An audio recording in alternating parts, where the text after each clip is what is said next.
What's going on, everybody? Day 6, just wrapping up at the ISDE in San Juan, Argentina, the 97th edition of the International 6 Days of Enduro. And wow, for being a final day and final, culmination of all the racing this week, I didn't think there was any drama left, and yet somehow we got it. And if you were watching the live feed at home, you saw what happened. If not, I'll give you the breakdown right now, but we're going to go in reverse order from how we usually go. We're going to go in the order of everything that happened today, in the order that it ran, starting with club. Josh Toth and the XC Gear team, along with Ryan Surratt and Austin Serpa, they had a huge lead going into the final moto today. Didn't disappoint. Ryan Surratt actually taking the final club moto overall victory over Josh Toth in second. That clinched the club classification for Team XC Gear. GTBN was in second, and then the Steve Hatch Racing POTM team made a run at it, but they fell just short of an All-American sweep. They ended up fourth overall. But great riding from all the American club riders this week. Josh Toth clinching the individual outright club classification again for the second time in his career. Again, like I mentioned in the video yesterday, dating back to 2016 in Navarre, Spain. So Josh knows ISDE, and from everything that we saw, Ryan Surratt, who was in his second ISDE, Preston Campbell, has raced a multitude of them as well. Austin Serpa in his third, maybe fourth one, I believe. And then some of the other club riders, Thorne Devlin, Jack Walker, and Trevor Maley in their first ISDE events. So the future's looking bright for these guys as we head into Spain in 2024. Pulling up the final results, though, for the club classification, like I said, XC Gear wins by a healthy margin over GTBN, and then the Steve Hatch Racing POTM team in fourth, just about 8 minutes-ish off of the third place team, which was an Argentinian club team. As far as the rest of the riders concerning the day results in that final moto test, Austin Serpa was fourth, Thorne Devlin fifth, Preston Campbell in seventh, Jaden Donners in 10th, Nathan Furter in 12th, Jackson Davis in 14th, Trevor Maley in 15th, Hunter Smith in P17. 20th was Chase Bright, Axel Pearson 27th, Jack Walker in 30th. John Beal in his own separate race was 36th. Rick Emerson, again in his own separate race, was 62nd, and Kyle Tishner was 78th. I don't know the results for Ava Silvestri because what they ended up doing, there was her and then another club rider, I believe from Argentina, that was a woman. And they combined them, the two of them, into the Women's World Trophy race because there was only 12 racers left after day 5. And I think they must have done that to show an all-women's race and make it look just a little bit better for the Women's World Trophy finale. But as far as the final moto for the Women's World Trophy, Danielle McDonald from Australia, the 16-year-old rookie phenom, got out to the whole shot and led the first half of the race before Brandy Richards caught fire, cracked collarbone and all, and made the pass at about the halfway point and took off with the win. McDonald was second. Tanya Schlosser of Germany, I believe, was third. And but that win secured Brandy Richards not only the outright victory by about 10 minutes over Danielle McDonald for the individual, but then it also wrapped up, which was pretty much by default anyway, the Women's World Trophy Championship, heading back to the United States after losing it last year with the injury to Brandy. As far as Ava Silvestri goes, she was actually 5th outright in the final moto when you combined all the women. So she made a strong, I think, I didn't compare her times to the women's times this week, but I feel like she might have made a good case moving into the future to be an option for that Women's World Trophy team should anything come up with Brandy, Corey, or Rachel Gudish. So hats off to Ava Silvestri. I did find out a few days ago, I forgot to mention that she's not the first women club rider. Apparently, it happened all the way back in Oklahoma in 1994, the last time I was in the United States, and again in Portugal back in 2006, I believe, is when it happened. I don't know the exact date, but Ava Silvestri is not the first club women rider, but she won't be the last, I'm sure. But hats off to Ava, and like I said, I think she's gonna have I think she might have made an impression to be an option for the Women's World Trophy team moving on into the future.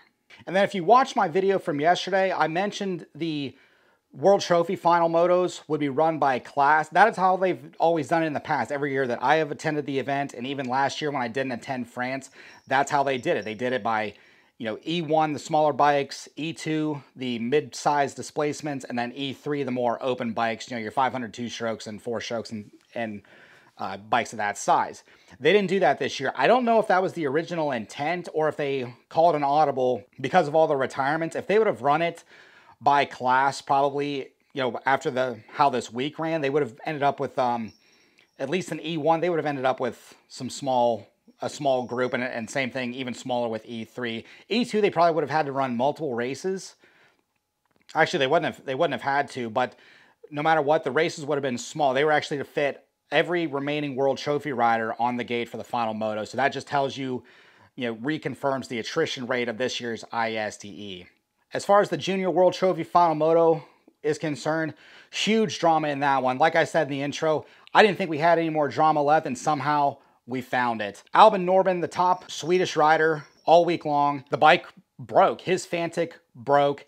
Axel Sem got out to the hole shot. The other Swedish rider got out to the hole shot. Matteo Oliveira was in about 4th or 5th spot coming around turn 2, and then one of the Czechoslovakian riders cleaned him out. I don't know if it took him down as well, but I know it took Matteo down. So Matteo was dead last at the second turn of the race, and it was about a 15-minute race, give or take. But then about 5 laps in, if that, Albin Norben, the top junior rider all week long, the lead rider for the Swedish junior team, his Fantic just breaks. He's off to the side of the track. He's pushing it along the side. He's dead in the water.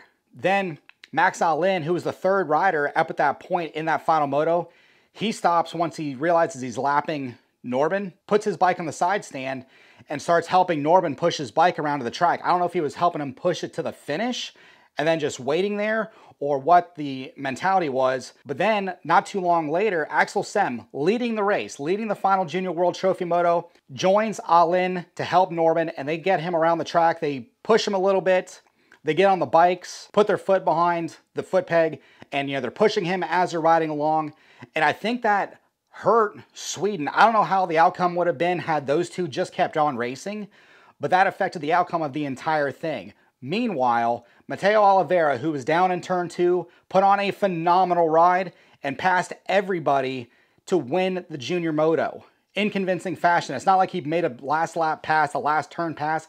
He made the pass with room to spare into the lead and took the final moto victory. So if you're keeping track, Brandy Richards wins the final women's moto, and then the junior trophy moto goes to Matteo Oliveira. Sweden, meanwhile, because of whatever, audible that they had to call, and all 3 of them together, that dropped them to 7th for the day for the final moto, since everybody else below them only had 2 riders left.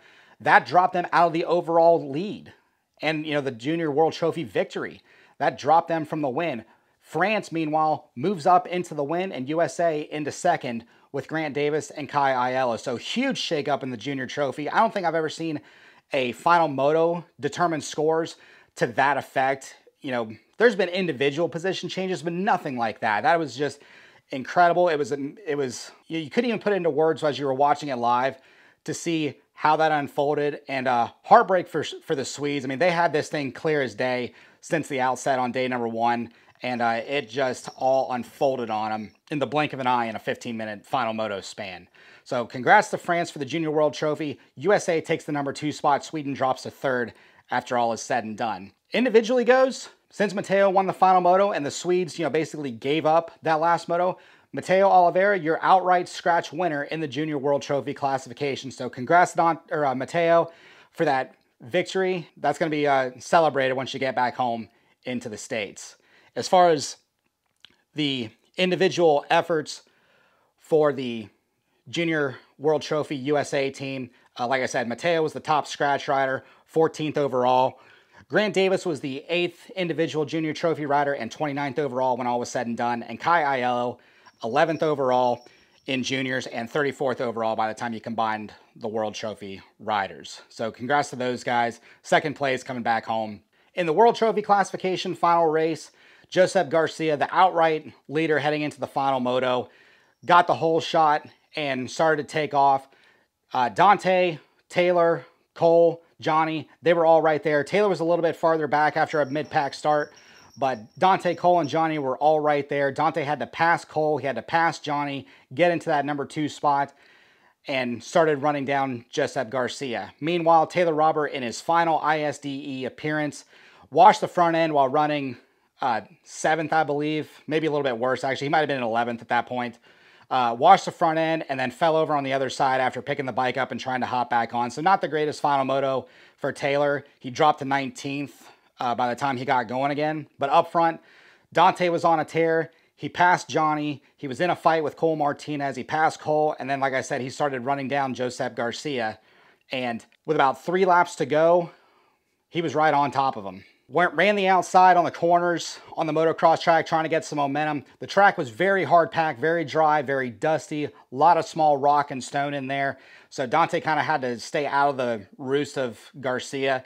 But then with about 2 laps to go, lap and a half to go, Dante makes the pass. He runs the outside on one of the corners that he'd been working on the whole race. Garcia slipped out and Dante made the pass into the lead and took off. They caught lappers. They cleared the way better than some of our Supercross riders do.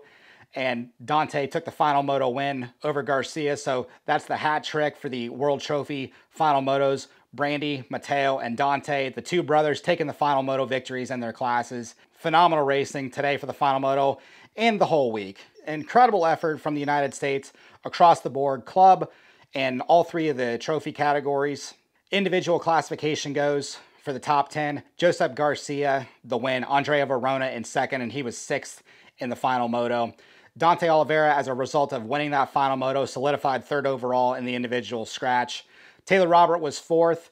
Johnny Gerard, top 5. Great performance from Johnny, especially with how he was feeling it around midweek. Nathan Watson from Great Britain leapfrogged his teammate and countryman Jamie McCanny for 6th overall in the individual scratch. McCanny was 7th.